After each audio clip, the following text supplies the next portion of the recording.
بلکہ کہے جو اکیلا اللہ چاہے، تو شرک کے اندر رہ جاتا ہے۔ لیکن اب مسئلہ یہ ہے نا کہ شرک تو آپ کے انڈیا پاکستان کے علماء نے تو ختم کر دیا ہوا ہے، ہاں کتابوں میں ختم کیا ہوا ہے، تقریروں میں ختم کیا ہوا ہے، ویسے سب سے زیادہ ادھر ہی ہے۔ تو اس میں میرا مسئلہ نمبر 8 ہے، کیا کلمہ گو مسلمان بھی شرک کر سکتا ہے؟ اور مسئلہ نمبر 3 دعا صرف اللہ ہی سے، اور مسئلہ نمبر 43 وسیلہ اور توسل کے صحیح احکام و مسائل، جسے شوق ہو تو وہ دیکھیں انشاءاللہ اس کو کلیئر ہو جائے گا۔ ہاں جی، اور کسی کا سوال؟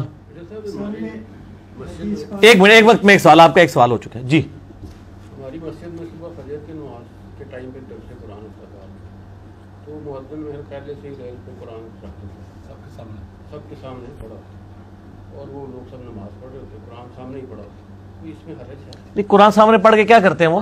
قرآن ایسے رکھے ہوتے ہیں نا، کھول کے، نہیں کھول کے ہاں پہلے ہی رکھ دیتے تاکہ بعد میں ذرا شروع۔ کوئی حرج نہیں، قرآن اگر سامنے پڑے ہوئے ہیں اور اس طرف کوئی قرآن کو تو سجدہ نہیں کر رہا نا، اس سے کوئی فرق نہیں پڑتا۔ بیسیکلی کر کو نہیں رہا ہوتا، لیکن وہ تو اسی کی طرف۔ نہیں، کوئی مسئلہ نہیں ہو رہا ہوتا، ایسے نہیں ہوتا۔ دوسرا، قرآن اللہ کی صفت ہے، اور قرآن پاک اگر سامنے رکھا ہوا ہے تو وہ تو پھر خانہ کعبہ جس کے سامنے ہو، تو خانہ کعبے سے تو قرآن افضل ہے نا، قرآن تو خانہ کعبے سے افضل ہے نا۔ تو کعبے کی طرف جب آپ منہ کر کے سجدہ کر رہے ہوتے ہیں اور کعبے کے سامنے غلاف کعبہ کے کھڑے ہو کے کر رہے ہوتے ہیں، تو آپ کو وہم نہیں آتا؟ پکی والا جواب ہو گیا، علمی جواب، الزامی جواب، کہ ہم کعبے کو نہیں کر رہے، تو کعبہ تو کوئی شے نہیں ہے، قرآن تو سب سے بڑا شعار اللہ ہے اللہ کا۔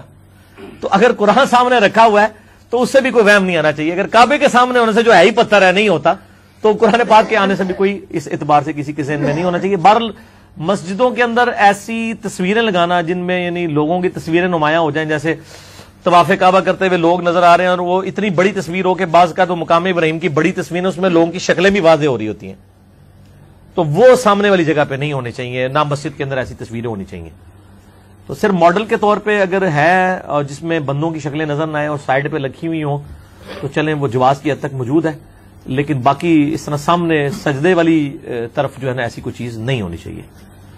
تو ان کو کہ تھوڑی دیر صبر کر لیں یار، آپ نے کون سا زبردستی لوگوں کو قرآن پڑھانا ہے کہ آپ نے وہ سامنے ہی رکھا ہوا ہے کہ لوگ اس طریقے سے، تو کوئی ضروری نہیں ہے کہ وہ پڑھ لیں گے۔ تو باقی ان کی جذبے کے ساتھ ہی لوگ آسانی کے لیے کر رہے ہیں تو ٹھیک ہے۔ اب تو بلکہ میں اگلے دن ایک اسلام آباد کی مسجد میں گیا تو پہلی پوری صف میں نا انہوں نے صوفہ بنایا ہوا ہے۔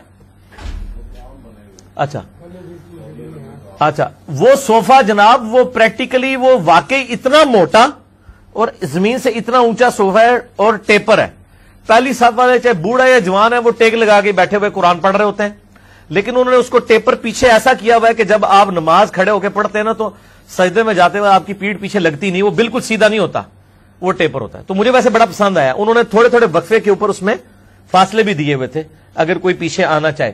ایک تو فائدہ یہ ہے کہ پہلی صف والا جس کو جلدی ہے اس کے لیے وہ سترے کا کام کر دے گا کہ وہ ایسے سے آگے سے گزر کے پیچھے نکل سکتا ہے، اور دوسرا وہ جو ٹیک بھی لگا سکتا ہے۔ تو اس طرح کے بھی یہ نہیں لوگ، ہاں جی، لیکن یہاں تو مطلب وہ لوگ پہلے مسجد میں تو کرسی پہ بیٹھنے کوئی بید بھی سمجھتے ہیں۔ آپ، میں کہتا ہوں آپ کسی مسجد میں کرسی میں بیٹھ کے، اہل حدیث کی تو میں بات نہیں کرتا، ان میں تو پھر بھی سینس موجود ہے، باقی کسی مکتبہ فکر کی مسجد میں آپ کرسی کے اوپر یوں بیٹھ کے قرآن پڑھ کے بتائیں نا تو وہ تو آپ کو گستاخی کا فتویٰ لگا دیں گے، وہ تو کہیں گے یہ کرسی پہ بیٹھا ہوا ہے، ٹانگ پہ ٹانگ رکھی ہوئی ہے، کہ وہ کلچر ہی نہیں ہے نا۔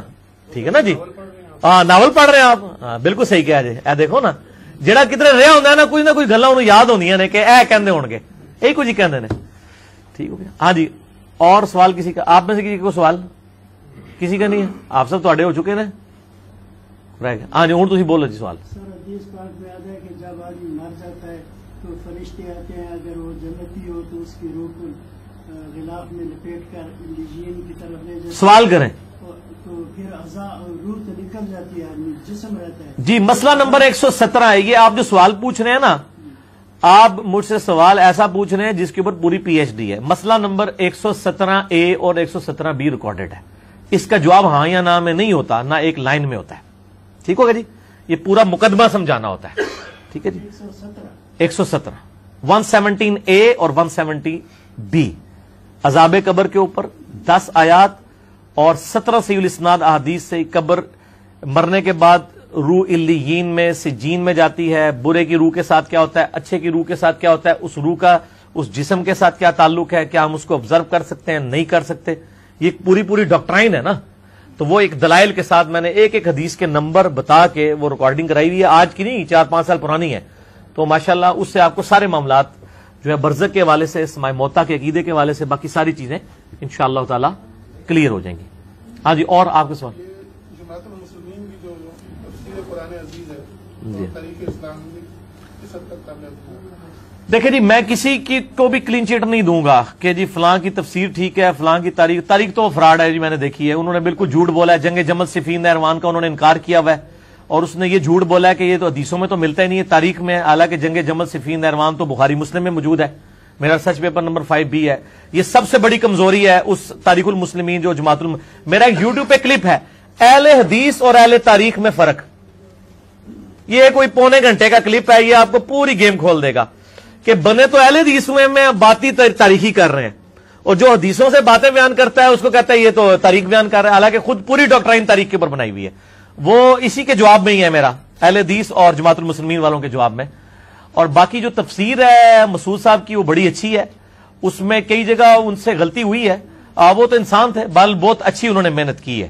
جو احادیث کے ساتھ تفسیر ہے اور آیات کے ساتھ وہ آپ لیں، جو نہیں ہے اس کو چھوڑ دیں. کسی کو کلین چٹ نہیں دے سکتے آپ. میں ابن کثیر کو نہیں، یعنی میں کم از کم 5 گھنٹے کا لیکچر دے سکتا ہوں تفسیر ابن کثیر کی خرابیوں کے اوپر، اور کئی شرکیہ عقائد اس کے اندر موجود ہیں. لیکن میں حافظ ابن کثیر کو 0 سے ملٹیپلائی نہیں کروں گا.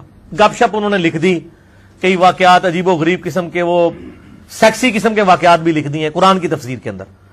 تو وہ خیر اب اس کی بھی تحکیم ہو چکی ہے، شیخ زبیر صاحب نے بھی تحکیم کی ہے. اب جو مکتبہ اسلامیہ نے شائع کی ہے، صحیح اور ضعیف کا فرق بھی حدیثوں میں ہے، اور واقعات بھی سارے اس قسم کے فضول قسم کے انہوں نے لکھے تو ہیں، لیکن نیچے لکھ دیا یہ بے اصل واقعات ہیں. تو وہ کلین چٹ تو ہم کسی کو نہیں دیتے. ماڈرن دور میں بہترین تفسیر مولانا مودودی کی ہے تفہیم القرآن، اس میں بھی کئی جگہ ہمیں ان سے اختلاف ہے، لیکن قرآن کا تانا بانا سمجھنے کے لیے، آج کے دور کے قرآن کو سمجھنے کے لیے، اور ایک انٹلیکچوئل لیول پہ قرآن کو ایک پڑھے لکھے بندے تک اگر کسی نے تفسیر لکھی ہے وہ تفہیم القرآن ہی ہے. اس کے مقابلے کی آپ کو سلف میں بھی کوئی تفسیر نہیں ملتی اس حوالے سے. ٹھیک ہے، ظاہر ہے کہ سلف کے دور میں کئی ایسے مسائل نہیں تھے جو آج پیدا ہو چکے ہیں، وہ تو آج کے پھر مودودی صاحب نے ایک بڑا اہم کام کیا کہ قرآن پاک اگر تورات اور انجیل کی کوئی کوٹیشنز کوٹ کرتا ہے نا کہ تورات میں یہ ہے، انجیل میں یہ ہے، تفسیر ابن کثیر میں آپ کو تورات انجیل کے حوالے ہی نہیں ملیں گے، آپ کافروں کو پیش ہی نہیں کر سکتے. مودودی صاحب نے آج کی جو تورات انجیل ہے اس میں سے وہ آیات ڈھونڈی ہیں اور باقاعدہ وہ آیات لکھ کے جواب دیا ہے کہ تمہاری کتاب میں لکھا ہے. اب یہ کام تو حافظ ابن کثیر نے بھی نہیں کیا. یہ تو مودودی صاحب کو ایسا ممتاز کرتا ہے کہ جو تفسیر ابن کثیر سے بہتر تفسیر بن جاتی ہے کہ آپ غیر مسلم کو پیش کر سکتے ہیں. تو آپ کو کہ جی حافظ ابن کثیر تو پرانے تھے، او یار اللہ کے بندے، پرانے نئے سے کیا فرق پڑتا ہے؟ وہ انٹلیکچوئل لیول تو مطلب وہ اللہ کو پتا ہے کہ کس وقت کس نے کیا کام کر دینا ہے. اب ڈاکٹر ذاکر نائک سے ہمارا علمی اختلاف اپنی جگہ، لیکن کئی کام انہوں نے ایسے کیے ہیں جو ہمارے بزرگوں نے نہیں کیے ہیں. یا احمد دیدار صاحب نے جو کام کیے ہیں ہمارے بزرگ نہیں کر سکے. وہ تو ہر دور میں اللہ تعالیٰ اپنے بندوں کو اٹھائے گا. اب کوئی کہ جی کوئی صحابی تابعی تبع تابعی میں تو کوئی امام بخاری جیسا محدث نہیں پیدا ہوا کہ اس نے ایسی کتاب لکھی ہو سوائے ایک الموطا امام مالک کے. تو یہ بخاری کدھر 300 سال کے بعد آ گیا. وہ اللہ کی مرضی، جسے مرضی کام لے. تو اس طرح اگر 300 سال بعد امام بخاری آ کے وہ کام کر سکتے ہیں جو ان سے پہلے کے لوگوں نے اس لیول پہ نہیں کیا، تو امام بخاری کے 1000 سال بعد آ کے کوئی ایسا کام کر سکتا ہے جو امام بخاری سے نہیں ہوا. یہ بندے تو اللہ کے، اللہ اپنے بندے اٹھائے گا. اور ابو داؤد میں حدیث ہے، المستدرک للحاکم میں بھی ہے، امام زابی اور امام حاکم نے بھی اس کی تصحیح کی ہے کہ اللہ تعالیٰ ہر صدی کے کنارے پہ ایک مجدد پیدا کرے گا. ٹھیک ہے نا. اب عمر بن عبدالعزیز نے جو تجدیدی کارنامہ کیا ہے کہ انہوں نے بنو امیہ کے ممبروں سے حضرت علی علیہ السلام پہ جو لعنت ہوتی تھی ختم کروائی ہے، اور خود بنو امیہ سے ہو کے. یہ بہت بڑا کام ہے جو کوئی مولوی تو نہیں کر سکتا تھا. مولویوں کو تو وہ قتل کروا دیتے تھے. وہ حکمران بنا ہے، اس نے تجدیدی کام کیا ہے، اور آج تک وہ بدعت ختم ہے. ٹھیک ہے نا جی.